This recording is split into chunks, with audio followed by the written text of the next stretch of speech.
What's good, y'all? Mr. Octagonal here from Octagonal Gaming. Now we have the Big Ten Championship preview. Next episode will be the Big Ten Championship. That'll be tomorrow. If this video can get, let's go 7 likes. 7 likes. Video tomorrow. You guys can do it. So first, we're going to recap what happened last game against New Mexico State. And it was not pretty. 103 points. If you're new to the channel, trust me, these scores are not that unrealistic. But we just completely destroyed them. Especially in the first half. Second half, we put in all our backups. But still. And Kyle Busch caught 4 touchdown catches. And so did Jackson Kelly. Team stats. We had 6 more first downs. Like 300 more yards. I wish we had 420 offensive yards, but they had 420 plays it. Rushing, we rushed the ball really well. Passing, 11 passing touchdowns, 7 for 8 on third down, 1 for 1 on fourth down, 11 for 11 in the red zone, 0 turnovers, 4 takeaways, which were all interceptions. Barely beat them in time of possession, too. So looking at how we did, David Barrett and Eric Fisher both played really well. Of course, Fisher threw 11 touchdowns. That's a lot. Rushing the ball, Maurice Rivera did well. Kendrick Foster, he was barely in the game, but he played really well. Receiving, Jackson Kelly was phenomenal. Kyle Busch played really well. Daniel Barnes played really well. Blocking, the blocking was really good. Defensively, the defense was pretty good. Not as good as the offense. Sacks. Oh, I can't sort. That's annoying. We had like 3 or 4 sacks, 4 interceptions. Charles Cook caught one. Noah Goodwin got one. Darshim, I think, caught one. And Melvin Washington had the pick 6. No, not Darshim Fox. Could sworn Darshim had one. Oh well. Kicking, Akeem Manson, 13 for 15 on extra points. If he made one of the 2 extra points he missed, we would have broken the record for most points. But we tied. We did not punt. Looking at New Mexico State, they really relied on this Christian guy. I don't know his religion. But he played alright. -4 interceptions. Running the ball, they didn't really run the ball too much. Receiving, Riley had a good game. Hall played well. Gunn played well. Yeah, they got all of their points in like the late first half and early second half. It was not like spread out at all. Kicking, they made a field goal, 3 extra points, punted it 7 times. So, yeah, let's look at the official top 25 polls. And Ohio State is number 1. If Ohio State wins, they're pretty much guaranteed to make the Natty. Illinois still has a chance of making the Natty. They need USC or LSU to lose, and they need to win. Virginia Tech, Northwestern, Kentucky, Texas, Nebraska, Georgia Tech, West Virginia, Alabama. Y'all can read rest of the rankings and others receiving votes.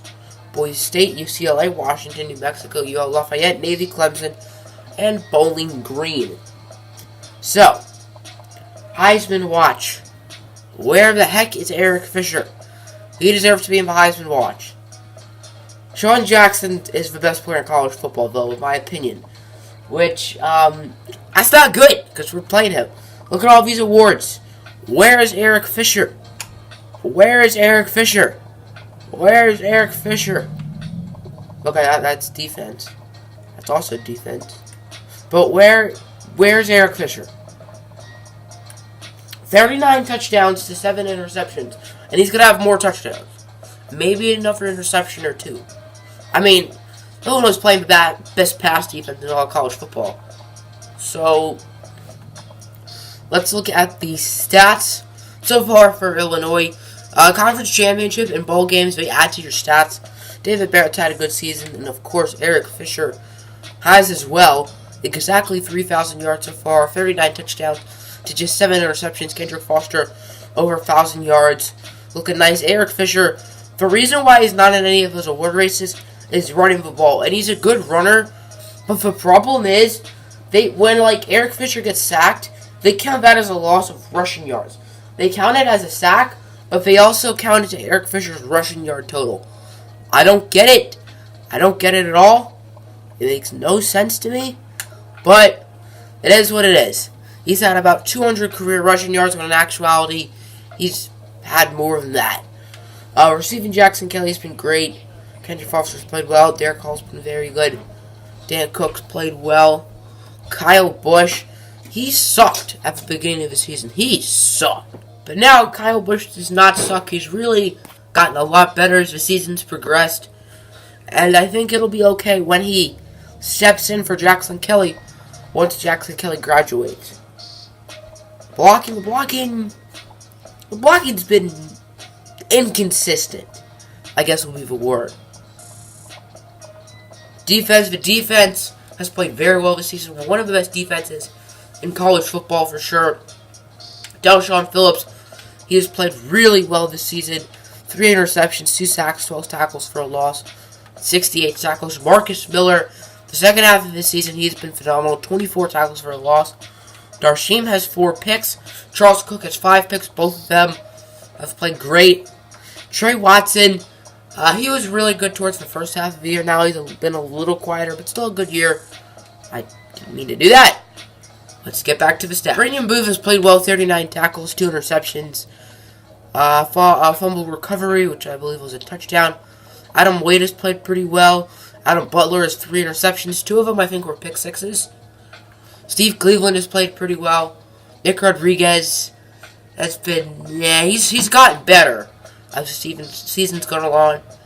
And Melvin Washington, only 15 tackles, but that might be because he's covering so well.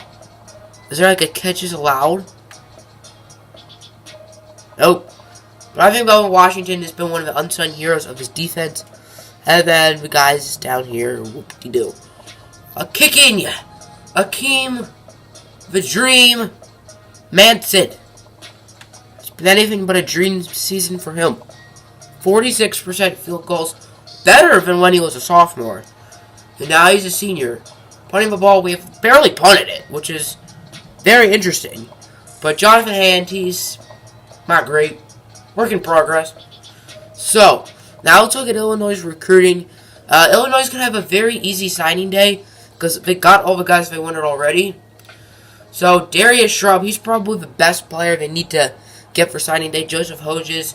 Kerry Moss, he might be a gem. It doesn't say he's a gem, but +9.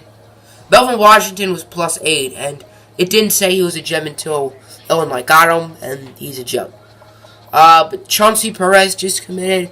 Kyle Davis, Doug White, Matt Jackson, Anthony Norwood, Charles Benson, John Rogers, Aaron Burns, Jeff Blake, Chris Dockery, Quayshawn Law, T.J. Miller, James Landry, and Brent Charles. So this recruiting class is almost in the top 10.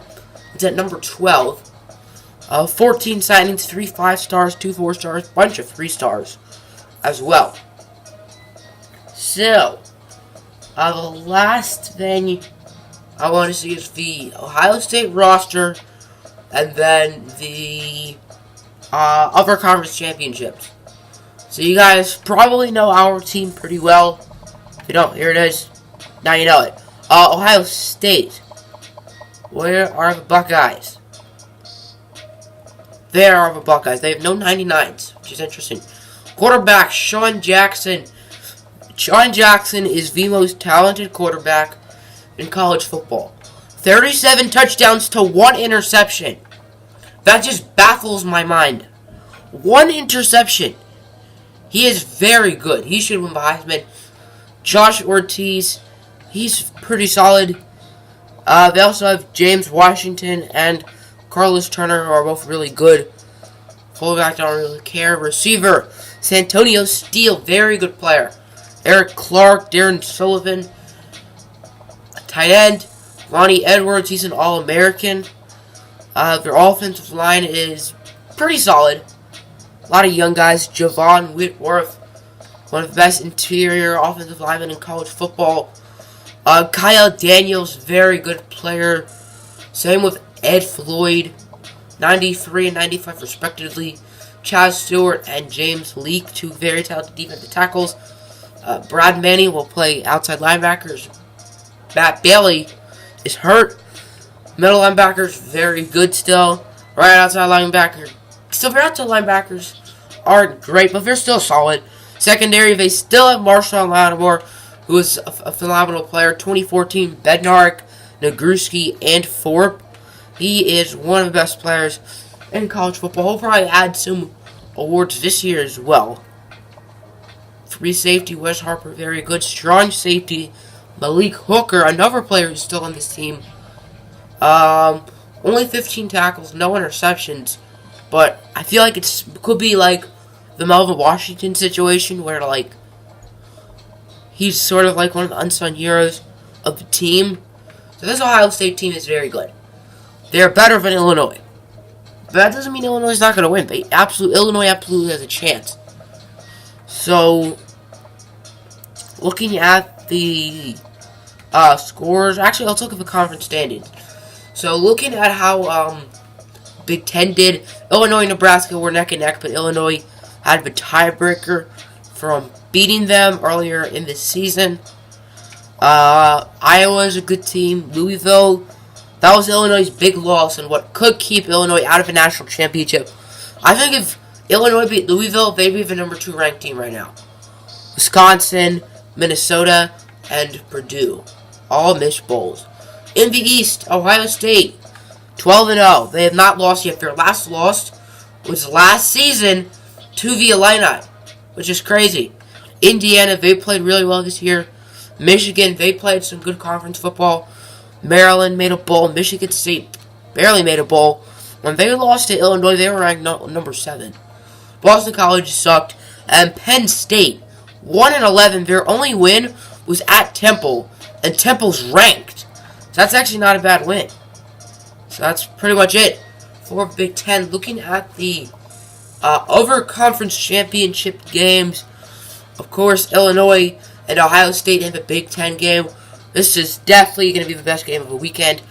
Rice at Western Kentucky for the Conference USA Championship. Northwestern and Temple for the American Championship. Kentucky LSU for the SEC Championship. Kentucky's ranked number 7. Don't sleep on them. Hawaii and New Mexico for the Mountain West. Boise State, the newcomer, and USC in the Pac-12 Championship. Miami and Florida State in the ACC Championship. And in the MAC Championship is Northern Illinois and Bowling Green. So Northern Illinois, after having a bad year in the Big Ten, they're back to playing good football and their conference. So looking at the bowl projections, I believe Illinois is currently supposed to go to the Rose Bowl. And yes, projections have Illinois going to the Rose Bowl, taking on the Virginia Tech Hokies. If Illinois, USC, and LSU all win, then it'll probably be Illinois in the Rose Bowl. If Illinois loses, I'm not sure. If Illinois loses, then maybe them or Nebraska. I'm not sure what will happen to Illinois. I just hope if Illinois loses, that they still make a BCS Bowl. Like a Rose Bowl, the Fiesta Bowl, Sugar Bowl, Cotton Bowl, Natty, but if they lose, that's not going to happen. So, Illinois, Ohio State, Big Ten Championship. Next episode.